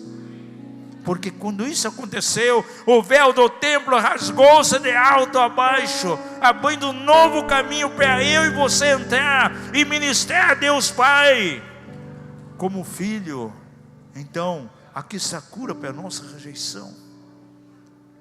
Ontem nós falamos de orfandade. Há pessoas que têm um coração órfão. E Jesus morreu como órfão, sem pai. Porque ele clama ao pai, o pai não responde. E naquele momento ele estava levando a minha e a tua orfandade, para que você seja recebido como filho. Então a cura para a tua rejeição nessa noite está no sacrifício de Jesus. Há quase 2000 anos atrás. E há 4 coisas que você precisa fazer nessa noite. Primeira coisa, aceitar que você é aceitável a Deus em Cristo Jesus, e que Ele te ama e fez você uma pessoa especial para Ele. Ainda que teu pai e tua mãe te rejeitou, não importa quem, Jesus não te rejeita, Ele recebe você como você é. Segunda coisa, nessa noite você precisa rejeitar tudo que a rejeição produziu em você: ressentimento, amargura, falta de perdão, sentimento de vingança. Rejeitar isso em nome de Jesus. E em terceiro lugar, num ato de fé, aceitar nessa noite que você é aceitável a Deus em Cristo Jesus, e Ele te aceita de maneira maravilhosa. E em quarto lugar, saber que o Senhor pode reconduzir você no propósito dEle. Um oleiro estava moldando um vaso, não saiu como ele queria. Ele não abandonou aquele barro e pegou outro barro para moldar um vaso. Não, ele pegou o mesmo barro e fez um vaso novo. Talvez você tenha falhado, e para tua falha você tenha rejeitado você mesmo. Hoje você precisa ser curado da auto-rejeição. E o que Deus estabeleceu com você é com você, não é com outra pessoa. Você falhou como pai, como mãe, como ministro, como banheiro na casa de Deus, como funcionário, não importa como. Hoje é um tempo de recomeço, e o Senhor pode fazer nova todas as coisas. A palavra poema, quando aparece lá em Efésios, quando diz assim, que eu e você somos feitura sua, feitura do Senhor, criado para as boas obras. Ali diz que nós somos o poema de Deus. E quem está fazendo poesia, sai algo que não quer, ele apaga e escreve de novo. E é assim que Deus age com as nossas vidas. Diga ao seu vizinho: você é uma obra inacabada nas mãos do Senhor. E o Senhor ainda não terminou, mas Ele vai fazer algo na tua vida. Eu quero fazer 2 orações aqui. A primeira oração, a oração mais poderosa que eu já vi na área de cura emocional. E o Espírito Santo pode mostrar a você o que aconteceu quando você estava lá no ventre materno da tua mãe. Nós vamos colocar diante do Senhor os 9 meses que você esteve lá. Você vai ouvir com atenção, em alguns momentos vai orar. E eu creio que o Espírito Santo vai mostrar alguma coisa a você. Quem sabe você foi rejeitado no ventre. É nesse momento que o Espírito Santo vai curar você. Em alguns dos meses houve algum problema na gestação da sua mãe, e você vai receber uma cura tão extraordinária do Senhor. E depois vamos fazer uma oração curta aqui de liberação em massa para confrontar espíritos, principalmente o espírito de rejeição. Vou pedir você que fique em pé, em nome de Jesus. Isso, só o teclado, bem suave. Feche seus olhos por alguns momentos. Eu quero fazer a oração para que uma unção profética venha aqui, que o Rio de Deus venha e toque você. E você possa estar bem sensível, sem quebrar a unidade. Não quero ver pessoas levantando aí, indo e vindo. Todo mundo de olhos fechados, deixar que o Espírito Santo ministre você. Pai da glória, procuramos ensinar a Tua palavra, e eu peço a Ti que o Teu rio venha de maneira poderosa aqui nesse lugar, nessa noite. Traz impressões proféticas, traz visão, revelação. Tu conheces, Senhor, cada vida que está aqui nessa noite. Quando era uma substância sem forma, ainda lá no ventre da mãe, Tua palavra diz que Tu fizeste, Senhor, os céus, as estrelas, e deu a cada uma delas um nome. Se o Senhor criou o universo e conhece cada uma das estrelas do céu, obras criadas das Tuas mãos, quanto mais a mim e a cada pessoa que está aqui, que foi feita a imagem e a semelhança do Senhor. opera nesse momento em nome de Jesus. Ouça com atenção aquilo que eu vou estar lendo aqui. Em alguns momentos você vai orar algo comigo. Todos os olhos fechados, deixa que o Espírito Santo ministre você. Vamos colocar os 9 meses que você esteve no ventre materno. Concepção, ouça o chamar do seu nome. Você foi escolhido antes da fundação do mundo. Jeremias 1,5 diz: antes que eu te formasse no ventre materno, eu te conheci. E antes que saísse da madre, te consagrei e te constituí profeta das nações. Isaías 49,1 diz: ouvi-me terras do mar, e vós, povos de longe, escutai. O Senhor me chamou desde o meu nascimento, desde o ventre de minha mãe, fez menção do meu nome. Jesus estava com você quando você foi concebido. Ele estava feliz por você. Se houve algo errado com as circunstâncias da sua concepção, veja Jesus confortando você. E perdoe seus pais. Expresse perdão a eles através de Jesus. Ore comigo. Senhor, Tu me escolheste desde antes da fundação do mundo, muito antes de eu ser criado. Eu estava na Tua mente e no Teu coração, porque Tu sabes todas as coisas, e Tu também sabias que eu seria concebido. Tu estivestes lá no tempo do meu início, e Tu me chamaste pelo meu nome, do ventre de minha mãe, mesmo que ninguém tivesse me desejado. Tu me quiseste, Tu te regozijaste, Jesus, porque Tu me amaste e soubeste que eu me tornaria Teu filho.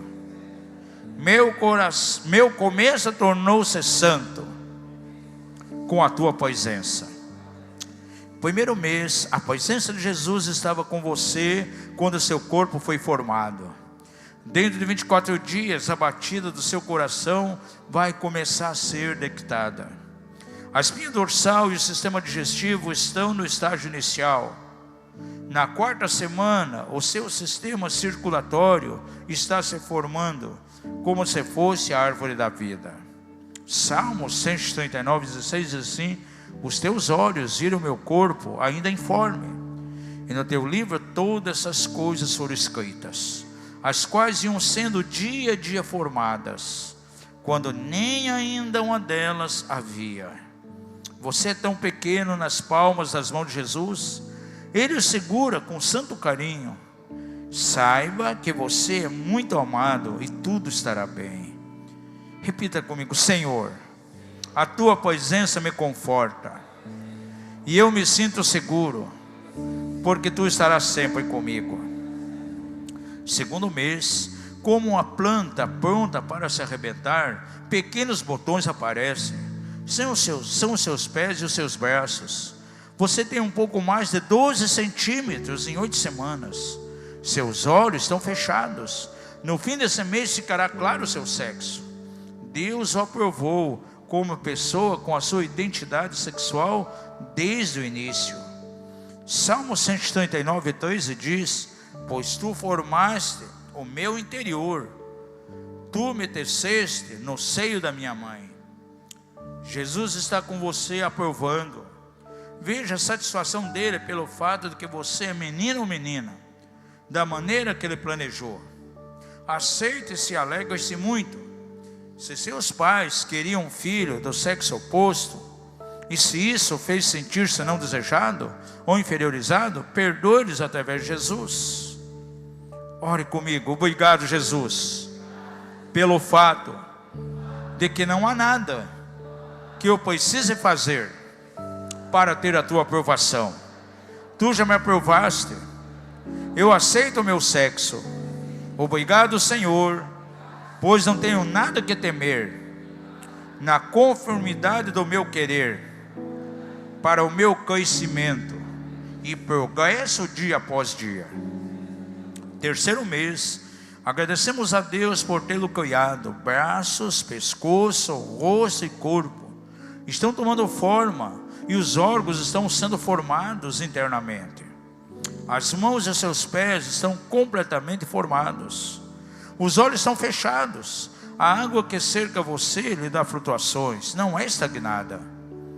Ela está sendo renovada a cada dia.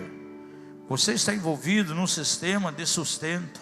Há nutrientes, a sujeira eliminada e o oxigênio está sendo recebido sem esforço. Salmo 139:14 diz: graças te dou, visto que por um modo assombrosamente maravilhoso me formaste. As tuas obras são admiráveis, e a minha alma sabe muito bem. Jesus está continuamente cuidando de você. Ele está vigiando, o seu cérebro está crescendo e se desenvolvendo. Ele está sendo cheio do seu amor e conhecimento dele. Diga comigo: eu te louvo quando eu penso no milagre da minha criação e na maneira como estou sendo cuidado. Tu pensaste em tudo em relação ao meu conforto, crescimento e proteção. Com o meu coração eu te louvo e quero honrá-lo todos os dias. Muito obrigado, Jesus. 4º mês, você está movendo os pés desde o 2º mês. Você pesa apenas 32 gramas. Sua mãe sentiu o seu movimento pela primeira vez. Ela soube que você estava vivo. 1 Timóteo 6,13 diz: exorto-te perante Deus, que preserva a vida de todas as coisas, e perante Cristo Jesus. Jesus está de pé com a sua mãe, sorrindo, com felicidade, pela alegria dela, e pelo movimento que ela sente dentro de si. Ele toma as mãos dela para abençoá-la. Diga comigo: muito obrigado, Senhor, pelo fato de minha mãe ter sentido o meu movimento este mês. Ela soube que eu estou bem. Meus braços, pés e pernas estão completamente delineados. Agora ela começou a me conhecer. Minha personalidade começou a aparecer. Quando balançando eu me sento e descanso. Obrigado, Senhor, pelo dom da vida. 5º mês, sua mãe começou a ser notada como grávida. É possível que ela tenha se sentido constrangida por isso. Com você, todos os seus órgãos internos, exceto os pulmões, agora estão plenamente desenvolvidos. 1 João 4:18 diz: no amor não existe medo. Antes, o perfeito amor lança fora o medo. Ora, o medo produz tormento. Logo, aquele que teme não é aperfeiçoado no amor. Jesus está com você, acompanhando o desenvolvimento de seus sentidos, e você se torna mais consciente. Jesus está confortando a sua mãe por qualquer constrangimento ou medo que possa aparecer. Ele a conforta também. Ore comigo: Senhor, eu recebo o teu amor para lançar e expulsar todo o medo.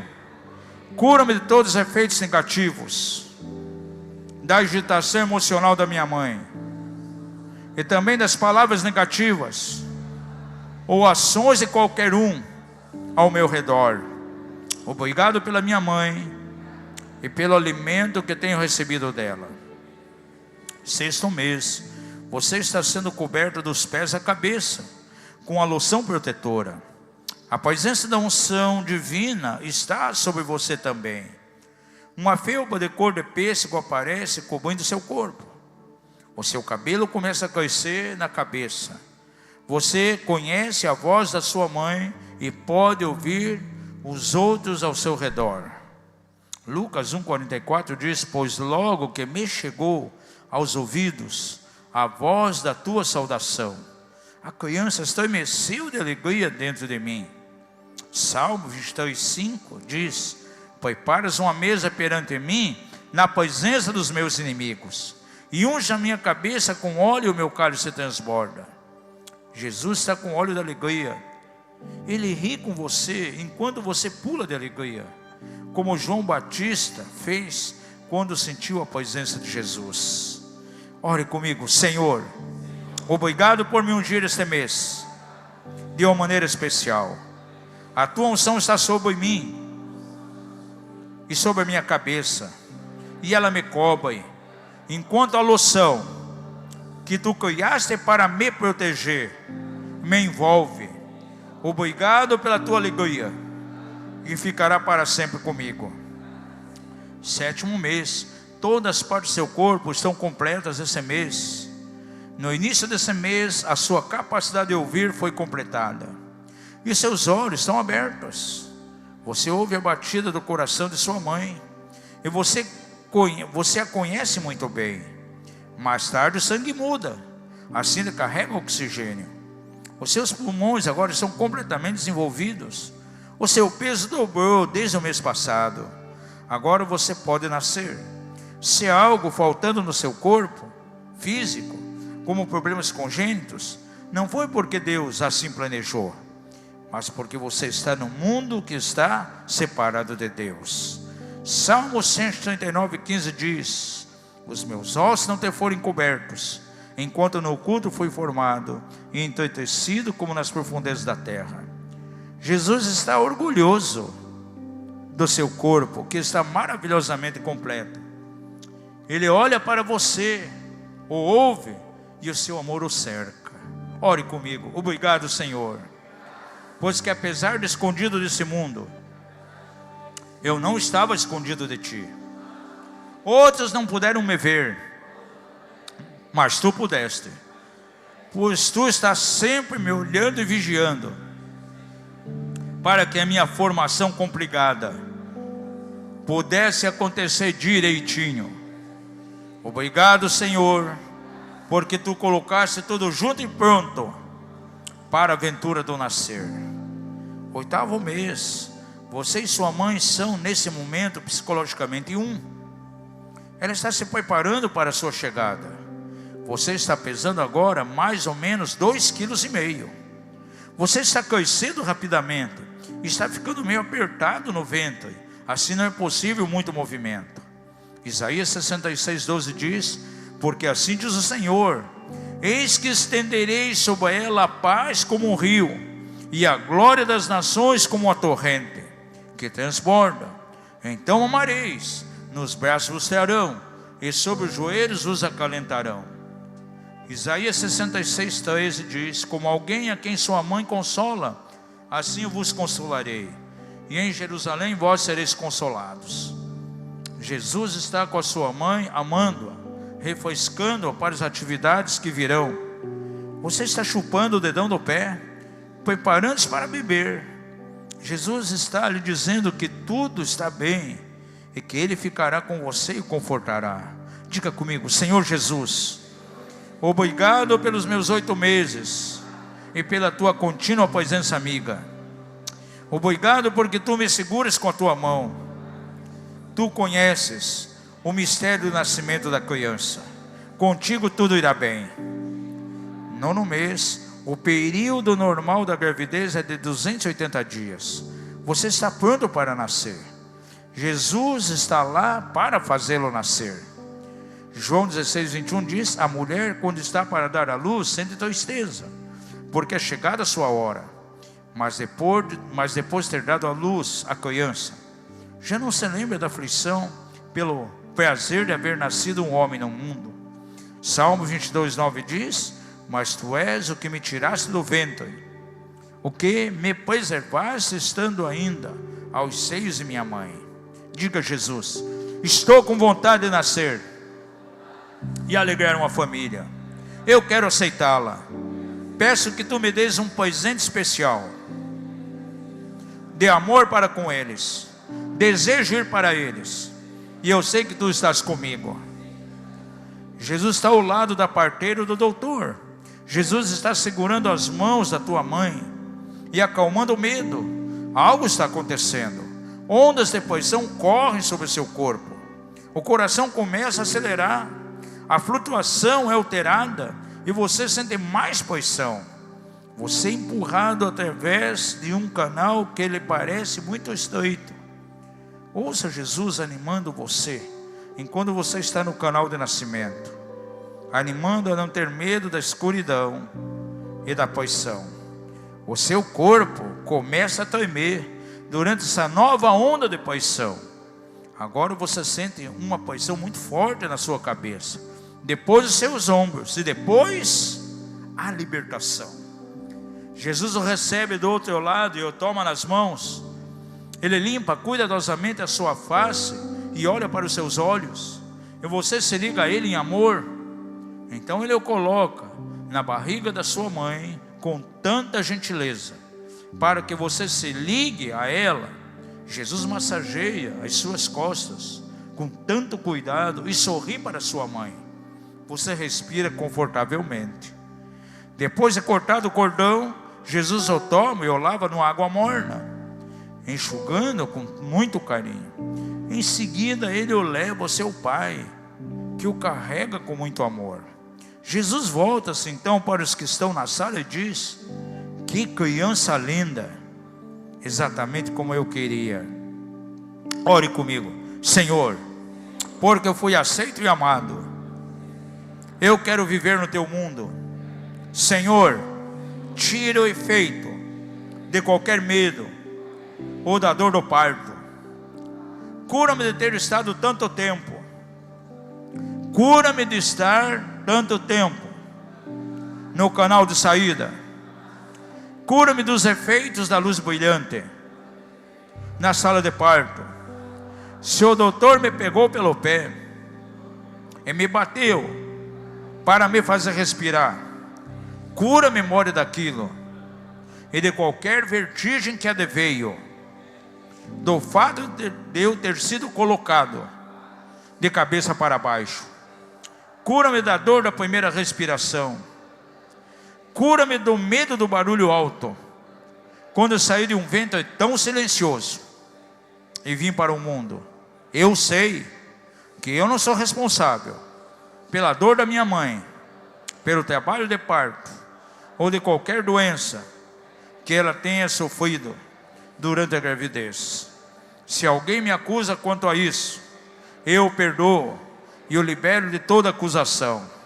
Obrigado, Senhor, porque tu levaste a minha dor e a dor da minha mãe na cruz do Calvário.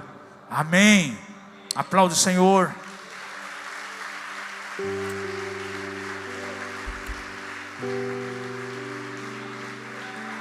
Aleluia. Nesse momento de oração, quantos aqui porventura tiveram alguma revelação, algum sintoma, alguma coisa durante um dos meses que foi mencionado aqui? Levante a mão. As pessoas vêm à frente rapidamente aqui.